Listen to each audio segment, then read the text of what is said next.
Okay जी, बिस्मिल्लाहिर्रहमानिर्रहीम। इय्याक नअबुदु व इय्याक नस्तईन। तो गाइस अभी ना प्रोस्टेट के बारे में, जो कि मेल जेनिटल सिस्टम है ना, उसका लास्ट टॉपिक है प्रोस्टेट, और ये इंपॉर्टेंट तरीन टॉपिक है। ठीक है। अब प्रोस्टेट बेसिकली होता क्या है, तो एक ग्लैंड ही। अब आपको पता ही होगा कि यहाँ पे भी जो है ना, एक ग्राफ से डायग्राम, ये ब्लैडर है।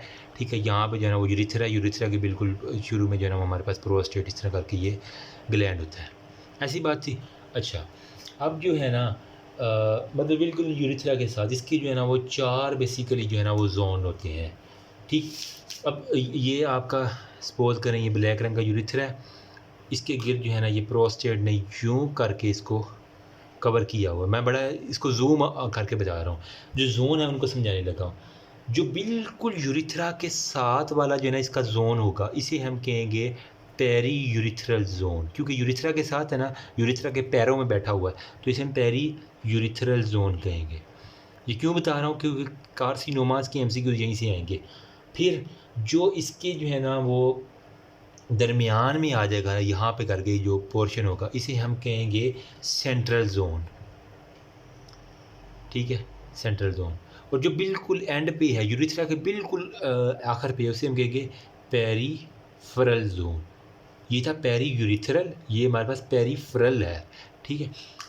अब इनके दरमियान जो है ना वो सेंट्रल और हमारे पास जो पेरीफेरल है ना, ठीक है, ये सेंट्रल और ये पेरीफेरल, इसके दरमियान भी एक छोटा सा इसका पार्ट होता है यूरिथ्रा प्रोस्टेट का, जिसे हम कहते हैं ट्रांजिशनल जोन। ठीक है। ट्रांजिशन मतलब इन दोनों के दरमियान, सेंट्रल और पेरिफेरल के दरमियान जो है ना वो हमारे पास ट्रांजिशनल जोन होता है। तो ये चार जोन आपको प्रोस्टेट के पता होने चाहिए। ठीक है। कार्सिनोमा आपको बेसिकली कहाँ भी दिखेगा, जो आपने कहा benign BPH, benign prostatic hyperplasia होता है, या फिर यहाँ पे प्रोस्टेट का कार्सिनोमा होगा। कार्सिनोमा आपको पेरिफेरल जोन, जो आखिर पे आपको जोन नज़र आ रहा है ना, ये वाला एंड वाला, जिसे हम पेरिफेरल जोन कह रहे हैं, यहाँ पे जनाब वाला एमसीक्यूज आएगा, तो आपने कहना कार्सिनोमा आपका यहाँ पे। कैंसर को कहा तुम दफ़ा हो, जो एंड पे जाके तुम्हारी जगह है, यहाँ हमारे दरमियान में मत आना, नहीं तो हम तुम्हारी चीर फाड़ कर देंगे। जो हाइपरप्लेजिया है ना, वो आपका ट्रांजिशनल जोन के ऊपर आएगा। ठीक है। हाइपरप्लेजिया मैंने कैसे याद किया, मैंने कहा कि ये हाइपर हो जाता है, कहते हैं ना मुझे ये सेंट्रल वाला एक्सेप्ट कर रहा है ना पेरिफेरल, तो ये ट्रांजिशनल मान गया, और ये हमेशा हाइपर रहता है, हमेशा गुस्से में रहता है। तो जो ट्रांजिशनल जोन है इसका, अगर बीपीएच होगा, ब्राइन प्रोस्टेटिक हाइपरप्लेजिया, तो कौन सा जोन इन्वॉल्व है, transitional zone of the prostate. लेकिन अगर कार्सिनोमा है तो हमारे पास पेरिफेरल जोन इन्वॉल्व है। दो एमसीक्यूज आपके क्लियर हो गए। अब हमारे पास जो है ना प्रोस्टेट बेसिकली एक ग्लैंड है, बच्चे को पता है। तो इसके अंदर जो चीज़ें होती हैं वो मैं बता देता हूँ। तो वो हमारे पास जो है ना इसके अंदर दो चीज़ें होती हैं। एक के अंदर हमारे पास लाइन किस चीज़ से लाइन होता है, या तो इसके पास बेजल सेल्स होते हैं, या फिर इसके पास कोलमनर सेल्स होते हैं। ठीक है। मतलब इसके बाद फिर स्ट्रोमा जो होता है ना, उसके अंदर क्या होता है, मसल्स होते हैं और फाइबर्स होते हैं। ठीक है, सेल्स होते हैं, और साथ में इसका जो स्ट्रोमा होता है ना, इसके अंदर जो है ना वो मसल्स होंगे, या फिर साथ में हमारे पास फाइबर्स वगैरह आपको दिख जाएंगे। तो ये इंपॉर्टेंट सी बात थी, आपको पता होनी चाहिए। अब हमारे पास है प्रोस्टाइटस के बारे में, उसने एक वर्ड्स लिखा हुआ है प्रोस्टाइटस। तो प्रोस्टाइटस क्या है, basically inflammation of the prostate gland. अगर प्रोस्टेट ग्लैंड इतना सा था तो ये इतना बड़ा हो गया, इन्फ्लेम्ड हो गया, तो इसे हम कहेंगे प्रोस्टाइटस। तो इसकी जो है ना वो तीन जो है ना वो कैटेगरीज के अंदर जो है ना वो हमने प्रोस्टाइटस को डिवाइड किया हुआ है, नंबर 1 पे, 2 पे और 3 पे। नंबर 1 पे है एक्यूट बैक्टीरियल प्रोस्टाइटस, नाम से जाहिर हो रहा है, एक्यूट बैक्टीरियल प्रोस्टाइटस। नंबर 2 पे हमारे पास होता है क्रोनिक बैक्टीरियल प्रोस्टाइटस, और नंबर 3 पे होता है क्रोनिक पेल्विक पेन सिंड्रोम, जो कि प्रोस्टाइटस की क्रोनिक पेल्विक पेन सिंड्रोम। अब इसके अंदर भी ना दो तरह की जो है ना वो हमारे पास सिंड्रोम होती है, या तो हमारे पास होगी इन्फेक्शियस, या हमारे पास होगी नॉन इन्फेक्शियस। ठीक है, इसको थोड़ा सा ऊपर कर लेते हैं ना। ठीक है। तो प्रोस्टेट में जो अक्यूट बैक्टीरियल प्रोस्टाइटिस, इसकी बड़ी वजह क्या होगी, प्रोस्टेट अचानक से इन्फ्लेम्ड हुआ, वजह क्या, बैक्टीरिया है। तो वो बैक्टीरिया जो यूटीआई करवाते हैं ना, यूटीआई का क्लेप्सियला, ई कोलाई और सूडोमोनास, मोस्टली जो यूटीआई करवाते हैं ना, आपने बैक्टीरियोलॉजी पढ़ी है, तो यूटीआई करवाने वाले वो एक्यूट प्रोस्टाइटिस करवाएंगे। क्रोनिक में भी कुछ ऐसे बैक्टीरिया जो प्रोलॉन्ग्ड रहती हैं, आहिस्ता आहिस्ता करवाने हैं थे। जबकि जो ये इन्फेक्शियस होती है ना, इसके अंदर अगर WBCs आपको प्रोस्टेट के अंदर जो है ना वो इन्फ्लेम्ड हुआ है, ठीक है, आपने देखा तो वहाँ पे आपको WBCs नज़र आ रहे हैं वहाँ से, तो मतलब इन्फेक्शियस है। अगर वहाँ पे मतलब वो पेल्विक पेन सिंड्रोम के साथ आया है पेशेंट, आपने देखा आपको WBCs नज़र ना आए, तो वो हमारे पास नॉन इन्फेक्शियस होगा। बायोप्सी कभी भी नहीं करनी प्रोस्टाइटिस के केस में, ठीक है, वरना क्या होगा, वो बैक्टीरिया जो है ना वो सिस्टेमिक जो है ना सर्कुलेशन में जाके जो है ना वो सिस्टेमिक बैक्टीरीमिया करवा सकते हैं, तो इस वजह से कभी भी आपने बायोप्सी नहीं करनी। हाँ, अगर ग्रैनुलोमेटस प्रोस्टाइटिस है तो वहाँ पे आप जो मतलब अगर ग्रैनुलोमा प्रोस्टेट के अंदर कोई कैंसर वगैरह है, तो मैं अगर कहूँ कि ग्रैनुलोमेट ये बैक्टीरियल प्रोस्टाइटिस के अंदर कभी आपने बायोप्सी नहीं करनी, वरना वो बैक्टीरिया दूसरे ऑर्गन में स्प्रेड कर देगा। अगर तो ग्रैनुलोमेटस है तो वहाँ पे आपने जो है ना वो बायोप्सी कर सकते हैं ग्रैनुलोमा, ताकि पता चले कि ग्रैनुलोमा है भी या कोई और अल्सर की तरह अगर आपको चीज़ नज़र आ रही है तो वहाँ पर आप कन्फर्म कर सकते हैं, ठीक है। अब जो है ना इसकी दो जो है ना वो हमारे पास जो आपको बनता है ना प्रोस्टेट का ग्रैनुलोमा बनता है ना, इसकी दो वजह हो सकती हैं। कौन कौन सी दो? ओके जी, तो दो वजह हैं प्रोस्टेट के अंदर ग्रैनुलोमाज बनते हैं। ग्रैनुलोमा बेसिकली कहाँ बनते हैं? टीबी के केस में भी बनते थे ना ग्रैनुलोमाज, तो वहाँ से याद करना है। एक तो अगर वहाँ पे प्रोस्टेट के अंदर कोई फंगल इन्फेक्शन हो गया है ना, तो वो हमारे पास ग्रैनुलोमा बना देगा। नंबर सेकंड पे टीबी के लिए जो है ना वो हमने बैसिलस केरियस के लिए जो है BCG वैक्सीन हम यूज़ करते हैं, ठीक है, टीबी से बचाने के लिए, तो ठीक है। इस वैक्सीन के अंदर ना मतलब अगर तो प्रोस्टेट के अंदर जो है ना वो अल्सर सॉरी ब्लैडर कैंसर के जो पेशेंट होती हैं ना, ठीक है, जी जो हमारा यूरिनरी ब्लैडर है, ये हमारे पास प्रोस्टेट है यहाँ पे। अब अगर ब्लैडर कैंसर के अंदर जो है ना वो कोई भी कैंसर हुआ है ना, ब्लैडर के अंदर कोई कैंसर हुआ है, तो यहाँ पे डॉक्टर क्या करते हैं, BCG वैक्सीन डाल देते हैं, जो टीबी के अंदर हमने देनी होती है ना BCG वैक्सीन। तो ब्लैडर कैंसर को ट्रीट करने के लिए हमने BCG वैक्सीन डाली। अब BCG वैक्सीन के अंदर क्या था, अटेनुएटेड जो है ना वो बैक्टीरिया थे, जो कि ब्लैडर कैंसर पर जाके जो है ना वो ग्रैनुलोमा बना देती हैं यहाँ पे जाके, ठीक है, और वो ब्लैडर कैंसर को प्रिवेंट कर देती है BCG वैक्सीन। ये इसका बेसिकली काम होता है BCG वैक्सीन देने का ब्लैडर कैंसर के अंदर। लेकिन अगर तो वो डॉक्टर को इतना जो है एक्सपर्ट नहीं था, उसने क्या है किया, treat bladder cancer, to treat bladder cancer, कि हम उसके ब्लैडर का कैंसर जो है ना वो ठीक हो जाए, उसने क्या किया, BCG वैक्सीन दे दी उसको। लेकिन वो BCG वैक्सीन ना थोड़ी सी इधर प्रोस्टेट के अंदर भी आ गई। अनफॉर्चुनेटली हमने डालनी थी ब्लैडर कैंसर को ट्रीट करने के लिए, लेकिन वो प्रोस्टेट के अंदर थोड़ी सी आ गई। ज़री वसासत पड़े हुए हैं, तो ये प्रोस्टेट के अंदर अगर BCG वैक्सीन चली गई ना, तो यहाँ पे तो ये ग्रैनुलोमा काज करवा के इसने कैंसर को तो रोक लिया, लेकिन प्रोस्टेट के अंदर जो है ना इसने ग्रैनुलोमा बना दिया। तो यहाँ पे to treatment of the bladder cancer के अंदर हमारे पास प्रोस्टेट ग्रैनुलोमा हमारे पास खाम में बन गया है, मुँह उठा के आ गई है। बात मेरी समझ आई है ना? मतलब ब्लैडर कैंसर हमने मरीज़ का ट्रीट करना था, हमने BCG वैक्सीन दी, लेकिन वही BCG वैक्सीन क्योंकि अटेनुएटेड बैक्टीरिया थे, वो कुछ बैक्टीरिया यहाँ पे आ गए प्रोस्टेट के अंदर, तो प्रोस्टेट के अंदर आकर उन्होंने ग्रैनुलोमा बना दिया। तो एक वजह हमारी फंगस होगी, फंगस प्रोस्टेट के अंदर आ जाए तो ग्रैनुलोमा बनेगा। नंबर सेकंड पे BCG वैक्सीन आ गई।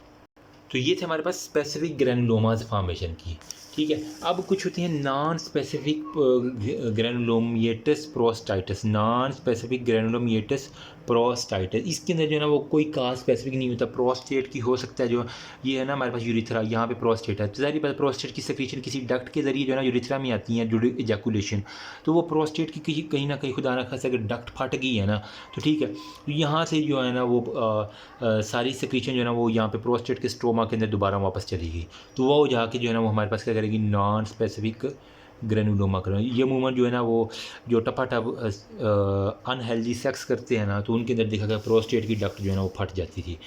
अच्छा, क्लिनिकल फीचर्स क्या होंगे अगर तो वो प्रोस्टेट के अंदर ग्रैनुलोमा बन गया है, ठीक है, तो वो सारी बात है, वो ग्रैनुलोमा तो उसको ठीक नहीं रहने देगा, तो डिसयूरिया के साथ मरीज़ कहेगा डॉक्टर साहब मुझे यूरिन नहीं आ रहा। वजह क्या है, प्रोस्टेट का ग्रैनुलोमा इतना बड़ा हो गया कि उसने जो है ना यूरिथ्रा को पकड़ के ब्लॉक कर दिया, तो डिसयूरिया के साथ आएगा। ब्लैडर आउटलेट जो है ना वो क्लोज होगा, सारी बात ऊपर जो ब्लैडर पड़ा हुआ ना उसका आउटलेट, इसके ऊपर भी इवन ग्रैनुलोमा चला जाएगा और आउटलेट को क्लोज कर देगा, तो मैं कह दूँगा ब्लैडर आउटलेट जो है ना वो क्लोज हो जाएगा। साथ में जो है ना वो फीवर होगा, साथ में उसको चिल्स आएंगे, ठीक है, सर्दी लगेगी, बुखार होगा, और साथ में जो इसका पेन बहुत होगी। वो जब भी पेशाब करने बैठेगा ना उसको शदीद किस्म की पेन होगी। और इवन जब वो ज़ाहिर बात अगर वो मैरिड मेल है तो वो ड्यूरिंग जो है ना वो सेक्सुअल इंटरकोर्स जब भी इजैकुलेट करने लगेगा तो यहाँ पे हर चीज़ उसकी फंस गई है। सारी बात स्पर्मेटिक कॉर्ड पीछे से आ रही थी ना, वो इजैकुलेटरी डक्ट वो सारी वो यहीं पे आ रही थी। तो जब वो स्पर्म यहाँ तक तो आगे नहीं पहुँचेंगे तो वो यहाँ पे शदीद किस्म की स्पर्मेटिक कॉर्ड की डायलेशन, वो चीख उठेगा, मतलब ड्यूरिंग सेक्सुअल इंटरकोर्स उसकी चीखें आसमानों पे जा रही होंगी, ठीक है। बाकी लोग हंसेंगे लेकिन उस बेचारे को काफ़ी बड़ी बीमारी होगी, ठीक है। तो क्रोनिक ये थे अक्यूट केसेस के अंदर। अगर अचानक जो है ना उसको हो गया या ग्रेनुलोमेटस तो हमारे पास डिसयूरिया, ब्लैडर आउटलेट, फीवर और पेन। लेकिन अगर क्रोनिक है ना तो वो मोस्टली जो है ना वो यूटीआई, बार बार उसको यूटीआई हो रहा था तो वो एक वक्त आएगा कि वो ग्रेनुलोमा में तब्दील हो जाएगा। कभी बुखार हो गया, कभी ठीक हो गया, इवन ड्यूरिंग इजैकुलेशन वो कह रहा है कि बहुत दर्द उसको पेन होगी। फिर हमारे पास ये थे हमारे पास ग्रेनुलोमा। अब हमारे पास बिनाइन प्रोस्टेटिक हाइपरप्लेजिया। तो हाइपरप्लेजिया क्या होता है? ट्रांजिशनल जो जोन थी ना इसकी प्रोस्टेट की, ये कैंसर नहीं होता हाइपरप्लेजिया, बीपीएच जिसे हम कहते हैं। तो यार अभी तक जो है ना वो इतना प्रोस्टेट के बारे में मैंने डिस्कस कर दिया, ठीक है। तो अब नेक्स्ट जो है ना वो मैं बताता हूँ कि बीपीएच क्या होता है, बिनाइन प्रोस्टेटिक हाइपरप्लेजिया के बारे में। ओके जी, अगर आपके पास केस है व्हाट इज़ बीपीएच तो आपने कंफ्यूज जो है ना बिनाइन प्रोस्टेटिक हाइपरप्लेजिया, ये कैंसर नहीं है। इसके अंदर बेसिकली क्या होता है, हाइपरप्लेजिया में मतलब क्या होता है, increase in number of cell, ठीक है। नंबर ऑफ़ सेल जो है ना वो बढ़ जाते हैं, ठीक है। हमने कहा था कि प्रोस्टेट के अंदर दो चीज़ें होती हैं, या तो वो होता है ग्लैंडुलर स्ट्रक्चर होता है, और नंबर सेकंड पे उसके अंदर क्या होता है, एक उसके पास पार्ट होता है ग्लैंडुलर पार्ट होता है, एक हमारे पास स्ट्रोमा का पार्ट होता है, ठीक है। अगर यहाँ पे कोई हाइपरप्लेजिया होगा स्ट्रोमा के अंदर या ग्लैंड के अंदर, वहाँ पे यहाँ पर, और मोस्टली ये बूढ़े लोगों में बीपीएच होता है, 50+ ईयर के जो लोग होते हैं ना उनके अंदर जो होते हैं। अब हिस्टोलॉजी में आपने सेक्रेटरी डक्ट देखनी है, वहाँ पे आपको दिख जाएंगी, एसिनाई दिख जाएंगे, स्मूथ मसल और फाइबर्स आपको वहाँ पे, स्मूथ मसल, फाइबर्स, ठीक है। और वो सारे के सारे काज क्या है, ये बेसिकली जो है ना वो हमारे पास एंड्रोजिन मीडिएटेड होता है, ठीक है। एंड्रोजिन मतलब इसके अंदर टेस्टोस्टेरोन का कहीं ना कहीं रोल है, और इसके जो है ना वो एंड्रोजिन मीडिएटेड होता है, जिसकी वजह से हमारे पास प्रोस्टेट की जो है ना वो हमारे पास ग्रोथ स्टार्ट हो जाती है। होता क्या है, टेस्टोस्टेरोन ने सारा काम ख़राब करना होता है इसके अंदर। देखो यहाँ पे देखो, टेस्टोस्टेरोन जो है ना मेल बॉडी के अंदर, टेस्टोस्टेरोन वो in the presence of 5 alpha reductase enzyme है, ठीक है। आपने ये पढ़ा होगा फिजियोलॉजी सेकंड ईयर एमबीबीएस के अंदर। किसके अंदर कन्वर्ट होता है? टेस्टोस्टेरोन डाई हाइड्रो टेस्टोस्टेरोन के अंदर, जो कि एक्टिव फॉर्म है, ठीक है। अब ओल्ड एज में जब जो बाबे जो है ना बड़े सेक्सुअली एक्टिव होती हैं उनके अंदर देखा गया, मतलब जिन्हें जो है ना वो ठरकपन, जिनका बूढ़े होकर भी नहीं जाता, तो उनके अंदर जो है ना वो टेस्टोस्टेरोन टपाटप 5 अल्फा रिडक्शन यानी डाई हाइड्रो टेस्टोस्टेरोन के अंदर कन्वर्ट हो रहा है। तो ये है एक किस्म का डाई हाइड्रो टेस्टोस्टेरोन, ये टाइप है एंड्रोजिन की, एक तरह की टाइप है ना एंड्रोजिन की। इसका जो है ना वो रिसेप्टर जो है ना वो न्यूक्लियस के ऊपर होता है, ठीक है। न्यूक्लियस होता है ना ये, क्योंकि इनसाइड द रिसेप्टर इसके बड़े होते हैं, ठीक है। तो ये जब ये एंड्रोजिन जाके वहाँ पे सेल के न्यूक्लियस के रिसेप्टर के ऊपर जाके लगती हैं ना, जो कि प्रोस्टेट के पास से सेल उसके ऊपर न्यूक्लियस के जाके लगते हैं, वो क्या कहते हैं, एक्टिवेशन करवा देंगे जीन की, ठीक है। वहाँ पे जो जीन है उसकी एक्टिवेशन करवा देंगे, और वो जब एक्टिवेट होंगे तो उन्होंने टप्पा टप स्मूथ मसल और फाइबर बनाना शुरू कर देने हैं, और वहाँ पे प्रोस्टेट की इनलार्जमेंट हो जाएगी, ठीक है। तो न्यूक्लियस के ऊपर जो रिसेप्टर थे उसके ऊपर 5 हाइड्रो टेस्टोस्टेरोन जो है ना उसने एक्ट किया, जो कि कन्वर्ट हुआ था टेस्टोस्टेरोन से डाई हाइड्रोजन 5 अल्फा रिडक्टेज की मौजूदगी में। तो यहाँ पे प्रोस्टेट जो है ना वो उसकी इनलार्जमेंट हो जाएगी। तो डाई हाइड्रो टेस्टोस्टेरोन जो है ना वो 10 टाइम मोर स्ट्रोंगर है, ये वाला इसका काम 10 टाइम मोर स्ट्रोंगर है देन टेस्टोस्टेरोन। तो ये जब एक्टिवेटेड फॉर्म में कन्वर्ट होगा तो इसने न्यूक्लियस के ऊपर जाके लगना सेल के अंदर रिसेप्टर के ऊपर, तो वहाँ पे जो है ना इसने जीन की म्यूटेशन करवा देनी है, तो जिसकी वजह से सेल। तो अब आप अगर इसकी प्रोस्टेट की मॉर्फोलॉजी को थोड़ा सा देखें तो मैंने कहा था कि प्रोस्टेट की 4 जोन होती हैं, पेरीयूरेथ्रल, सेंट्रल, ट्रांजिशनल और पेरिफेरल थे। तो जो हाइपर कहाँ पे हो रहा था? ट्रांजिशनल जोन के अंदर हाइपर, मैंने आपको एमसीक्यूज बताया था। तो आपने पहुँच जाना है ट्रांजिशनल जोन के ऊपर प्रोस्टेट के। ओके जी, तो हम मॉर्फोलॉजी को जल्दी से डिस्कस कर लेते हैं और बस हमारा ये चैप्टर इंशाल्लाह भी कंप्लीट हो जाएगा। अभी बस मगरिब की अज़ान होगी तो मैंने नमाज़ भी पढ़नी है। मैंने कहा चले यार ये वीडियो जल्दी से कंप्लीट कर, वरना ये रहती रह जानी है मेरे से, मुझे पता है। अच्छा, मॉर्फोलॉजी में आपको एक तो ट्रांजिशनल जोन जो है ना वो आपको इन्वॉल्वमेंट नज़र आएगी। नंबर सेकंड पे जो है ना वो आपको नोड्यूल्स जो है ना वो प्रोस्टेट के अंदर नज़र आएंगे। यूरिथ्रा आपको हमारे पास कंप्रेस्ड नज़र आता है, बच्चों वाली बाल है, ठीक है। यहाँ पे बाल वाल टाइप ऑब्स्ट्रक्शन होगी, बाल वाल वाल जो है ना वो जिस तरह बाल होती है ना वो टाइप ऑफ ऑब्स्ट्रक्शन होगी, ठीक है। मतलब प्रोस्टेट ने ब्लैडर को भी कंप्रेस कर दिया बाल की तरह। देखो ना, ये हमारे पास ब्लैडर है ना, ये यूरिथ्रा है, यहाँ पे प्रोस्टेट है, तो बाल की तरह इसने ना यहाँ पे आपको बाल बिल जिस तरह गेंद होती है ना वहाँ पे इस तरह का आपको कंप्रेशन नज़र आ जाएगी, जिसे हम कहते हैं बाल वाल टाइप हो गया। फिर हमारे पास जो है ना वो स्टोमा बहुत ज़्यादा होगा। टाल कलमनर सेल जो है ना वो ग्लैंड के अंदर आपको टाल यूँ करके ना टाल कलमनर सेल आपको ग्लैंड्स के अंदर दिख जाएंगे, ठीक है जी। साथ में जो है ना वो सेक्रेटरी ऐसी नहीं आपको दिख जाएंगी। फिर कॉर्पोरा एमेलेशिया मतलब प्रोटीन लाइक सेक्रीशन, आपको प्रोटीन लाइक सेक्रीशन वहाँ से नज़र आएगी, ठीक है। क्लिनिकल फीचर में क्या है वही आपको पेशेंट आगे कहेगा कि हमारे पास क्लिनिकल फीचर में हमारे पास जो है ना वो डिफ़िकल्टी ऑब्स्ट्रक्शन है यूरिथ्रा की, साथ में डिफ़िकल्टी है जो जब वो यूरन करने लगता है ना तो बहुत शदीद डिफ़िकल्टी होती है, और साथ में यूरन अर्जेंसी भी होती है और फ्रीक्वेंसी बहुत ज़्यादा। बार बार वो कहता है मुझे वाशरूम आया, लेकिन वो जाता है तो उसके एन्यूरिया हुआ था, वो पेशाब आता है तो बहुत कम आता है और बार बार आता है, ठीक है। और इवन जो है ना वो बिस्तर के ऊपर जो है ना वो उसकी बेड वेटिंग हो जाती है, रात को उसके सोते सोते पता नहीं चलता। जब उसका प्रोस्टेट थोड़ा सा हल्का होता है तो वो जो है ना बिस्तर के ऊपर पेशाब करता है। अच्छा खासा नौजवान लड़का या नौजवान मर्द 50 साल बाबा, वो कहते हैं ना बाबे को वो जो है ना वो बिस्तर पे ही पेशाब निकल गया है जी, तो यही होता है। उसको प्रोस्टेट का हाइपरप्लेजिया हुआ होता है बेचारे का, तो इसका यही हाल है कि आपको प्रोस्टेक्टमी करवा दो तो बाबे का मसला हल हो जाना है। साथ में कुछ अच्छे मेडिसिन भी होती हैं कि जिस तरह अगर अब मेरे जहन में नहीं आ रही कौन सी मेडिसिन थी, वो डी के नाम से मेरे ख्याल में कोई शुरू होती है, मैं आपको दिखा दूंगा किसी दिन, तो वो अमूमन मिल जाती है। थोड़े वो कैप्सूल से होते हैं, वो खा लेते हैं, वो प्रोस्टेट को काफ़ी आराम हो जाता है। तो ये आपके पास मोटी मोटी बातें थी जो मैंने बता दी। फ्लूइड सारा जो है ना वो देखो ना, अब यहाँ पे जो है ना वो किडनी से जो है ना वो यूरिटर से हमारे पास ब्लैडर के अंदर आता है यूरन, ठीक है। ये ब्लैडर से फिर यूरिथ्रा, और यहाँ पे हमारे पास प्रोस्टाइटस हो गया, उसको BPH हुआ है। तो जब यहाँ पे BPH है तो इसका यूरन जो है ना एक वक्त आएगा यहाँ पे कामुलेट हो रहा है, कामुलेट, फिर एक वक्त आएगा किडनी तो मुसलसल यूरन प्रोड्यूस करना है, तो वो यही यूरन जो है ना वो वापस यूरिटर से किडनी की तरफ जाना शुरू कर देगा। कितनी खतरनाक कंडीशन, जब आगे नहीं जाना तो कहीं ना कहीं पानी तो अपना रास्ता बना लेता है, तो वो किडनी की तरफ जाना शुरू कर देगा। इसे हम कहते हैं हाइड्रोनेफ्रोसिस, मतलब जो किडनी है ना वो पानी के अंदर जो है ना फ्लोट करना शुरू कर देगी, मतलब वो पानी। ट्रीटमेंट क्या है आप किसकी, हमने कहा कि 5 अल्फा रिडक्टेज जो है ना ये सारा काम गड़बड़ कर रहा था, वो टेस्टोस्टेरोन को डाई हाइड्रो टेस्टोस्टेरोन है, तो आपने क्या करना है 5 अल्फा रिडक्टेज इनहिबिटर दे देना चुप करके। नंबर 1 पे इनहिबिटर दे देना 5 अल्फा रिडक्टेज का, वो कहेगा स्टॉप डाई हाइड्रो टेस्टोस्टेरोन की सेक्रेशन। ऐसी मेडिसिन देनी है जो डाई हाइड्रो टेस्टोस्टेरोन की सेक्रेशन को ही कम कर दे, एंजाइम को रोके। और इसके अलावा मेडिकल और सर्जिकल थेरापी आपको पता ही है, फिर आपने मेडिकली जो ये सर्जिकली जो है आपने रिमूव कर सकते हैं, प्रोस्टेट को काट तो सही हो जाएगा। ये था हमारे पास BPH के बारे में। अच्छा, इसके बारे में जो है ना वो हमारे जो है ना वो कुछ टेस्ट होते हैं। एक होता है DRA, डिजिटल रेक्टल एग्जामिनेशन। ये अमूमन व्हाट इज़ DRA, तो डिजिटल रेक्टल एग्जामिनेशन, आप रेक्टम के अंदर से जो है ना वो फिंगर डाल के तो आप वो ना इसके प्रोस्टेट को कहते हैं कि आपने पेशाब नहीं करके आना मरीज़ को। सुबह सुबह आता है वो मरीज़ पेशाब किए बगैर, तो आप उसके रेक्टम के अंदर जो है ना वो फिंगर डालते हैं तो आपको जो है ना वो फील हो जाए अगर प्रोस्टेट बड़ा हुआ तो वो डिजिटली इसे कहते हैं। मतलब डिजिटली भी आप इसको फिंगर के ज़रिए भी कर सकते हैं, डिजिटली भी आजकल इसके हैं, ठीक है। तो ये सारे के सारे आपको बदलेंगे। फिर नेक्स्ट है हमारे पास कार्सिनोमा ऑफ द प्रोस्टेट।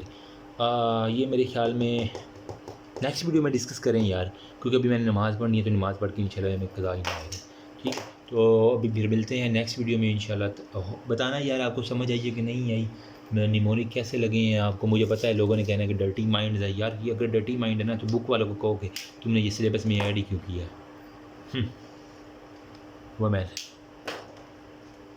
अच्छा, तो मिलते हैं फिर यार नेक्स्ट वीडियो में। तब तक के लिए मैं नमाज़ पढ़ के तो आता हूँ फिर होपफुली। अच्छा, इसको जो है ना वो रोबन से कर रहे हैं तो अच्छा है, लेकिन अगर पैथोमा से भी कर लो ना, और इधर उधर से मैंने कुछ जो है ना चार्ट सब ने बनाए हुए हैं, कुछ हमारे जो है ना वो टीचर्स के नोट्स थे वो मैंने साथ में ऐड कर दिए हैं, तो होपफुली ज़्यादा नहीं तो कुछ ना कुछ आइडिया हो ही जाएगा। तो thank you so much, remember me, I send your pictures. Next हमारे पास कार्सिनोमा ऑफ द प्रोस्टेट है, फिर यूरिनरी ब्लैडर डिसऑर्डर है और सेक्सुअली कुछ ट्रांसमिटेड डिजीज़ हैं, वो एक अगली वीडियो में हमने इसको डिस्कस करके तो ये चैप्टर हमारा एंड हो जाएगा। कोशिश की है मैंने कि छोटा से छोटा करने की कोशिश करूँ ताकि आपका भी टाइम ज़ाया ना हो और मेरा भी। बस प्रोस्टेट एडिनोकार्सिनोमा देख लो तो वो आपका सारे का सारा कवर हो जाएगा। Thank you so much. अल्लाह हाफिज़।